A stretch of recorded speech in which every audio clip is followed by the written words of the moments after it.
since time immemorial, uh, whenever mankind has actually tried to express himself through, through any form of art, we have seen that he had to go all the way to what nature has to offer, basically from his habitat and everything. What we see here is the Bhimbetka cave paintings, 32,000 BC. And we have a scene here which is an event from a very important event from the life of the artist. So man has always been deriving muses. Like here we are seeing Egyptian hieroglyphs. Basically, the Egyptians would document all major events and ceremonies and major occasions in art form. And closer home, we have Somnath Kesava temple. Now, this is phenomenal. This is an entire epic carved in stone. So the idea here is that whenever human beings have tried to produce something artistic, nature has always been a source of inspiration.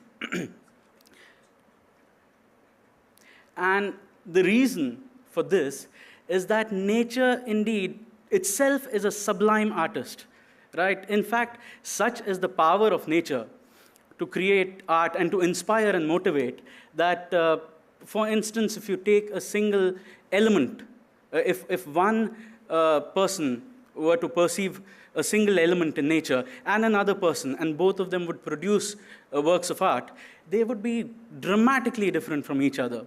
And this has been happening since millennia, and nature has the scope to impress and inspire people to go on for millennia this way. This is the basic fundamental idea that I'm putting forward here, that art cannot exist out of nature, out of the life, the habitat. It has to be a part of the whole encompassing life force. And to drive home this concept, I have a few basic examples, very simple examples. And the first example here is the spiral form. So you can see how, from the animal, the plant, and the nautical kingdom, we bring the spiral form into our own homes and our own lives. And the ionic volute, of course, and you're talking about the golden ratio. So, and then the fish motif, of course. So these are various cultures with different levels of technology, some very famous, some not so famous, some a little infamous as well. But they're all about one single muse here. And that's the most beautiful aspect. And this is another beautiful concept. When you see the underlying idea is basically a bird in flight, but you see all these four buildings, all these four structures, they have a stamp of individuality. The personal touch kicks in. And that is what nature is capable of producing when coupled with the human mind. Now, here we have sound. Sound in nature as an influence for music. And some musicians have actually gone to the extent of recording sounds of dolphins and whales and all to create some extremely riveting musical experiences. And of course, such a topic cannot be complete without this basic idea that we are all exposed to of, using animal and plant forms for the structural members. This is a concept that has been, in practice since the Greeks and all the way to today. Brackets, cornices, corbels, and so on. And so basically, the idea was to conceal the structural details initially, like fluting on a column. Of course, today we have concrete and we don't need these, but they're still practiced. Now, I would like to conclude with this beautiful concept here by the British-Indian artist Anish Kapoor. I think most of you are aware of the sky mirror. For those who aren't, It's basically a steel, it's a massive steel structure of about 6-meter dia. It's a concave mirror, polished to a very high degree. So, and placed in the public realm, in a public space.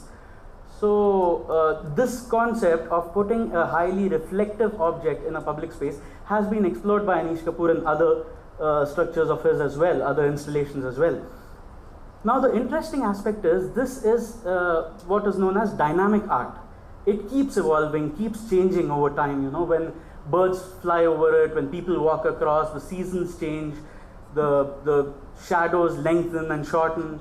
You know, a lot of things happening, and this installation, this art form, masterpiece, sitting right in the middle of it all and absorbing it and reflecting it back to the viewer. So this concept of putting a highly reflective object in a public space has been explored by Anish Kapoor and other structures of his as well, other installations as well. Now the interesting aspect is, this is what is known as dynamic art. It keeps evolving, keeps changing over time. You know, when birds fly over it, when people walk across, the seasons change, the shadows lengthen and shorten. You know, a lot of things happening, and this installation, this art form, masterpiece, sitting right in the middle of it all and absorbing it and reflecting it back to the viewer.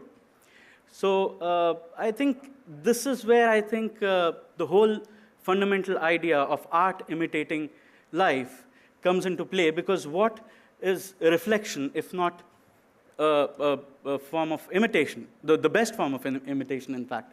So I think with that thought, I would end my presentation, and with just a small this thing that I think terminally ill patients and Picha Kucha speakers have the same thought. I wish I had more time. Thank you.